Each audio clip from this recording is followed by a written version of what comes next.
उद्धव ठाकरेंचं नागपुरात रामरक्षा आंदोलन, अयोध्येतील राम मंदिर दान चोरीवरनं ठाकरे आक्रमक, मंदिर परिसरात शिवसैनिकांची मोठी गर्दी.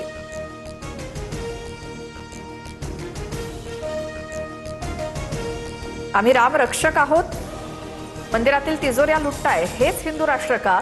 उद्धव ठाकरेंचा हल्लाबोल. अयोध्येत मंदिराच्या नावानं जमीन घोटाळा झाल्याचा देखील आरोप.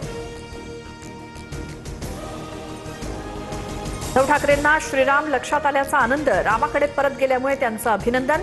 ठाकरेंच्या रामरक्षा आंदोलनावरती मुख्यमंत्री फडणवीसांची टीका.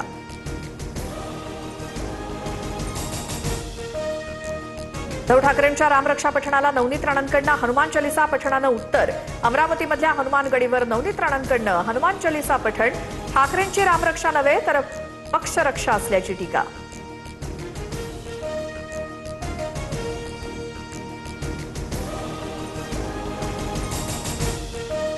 सोनम वांगचुक यांना पोलिसांनी ताब्यात घेताच अभिजित दिपकेंचं आमरण उपोषण सुरू. 20 जुलैचा संसदेवरील मोर्चा सुद्धा निघणार. जंतर मंतरवरती दिपकेंना अश्रू अनावर.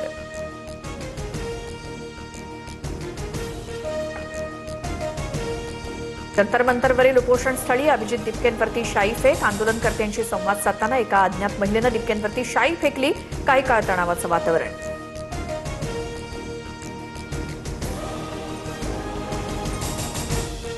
सोनम वांगचुक यांना जंतर मंतर मैदानावरनं दिल्ली पोलिसांनी हटवलं. 21 दिवसांच्या उपोषणानंतर वांगचुक यांना रुग्णालयात पाठवलं. पोलिसांच्या कारवाईनंतर उपोषणस्थळी मोठा गोंधळ, आंदोलनकर्ते आक्रमक.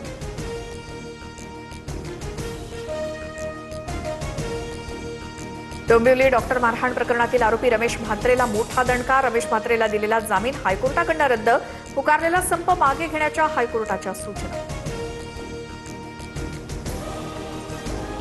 मुसळधार पावसामुळे चंद्रभागा नदीच्या पाणी पातळीत मोठी वाढ. उजनी धरणातून देखील 1,500 क्युसेकनं चंद्रभागेत पाण्याचा विसर्ग सुरू.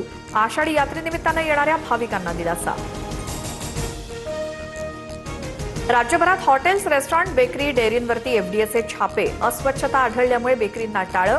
तुकाराम मुंढेंच्या कारवाईनं भेसळखोरांचे धाबे दणाणले.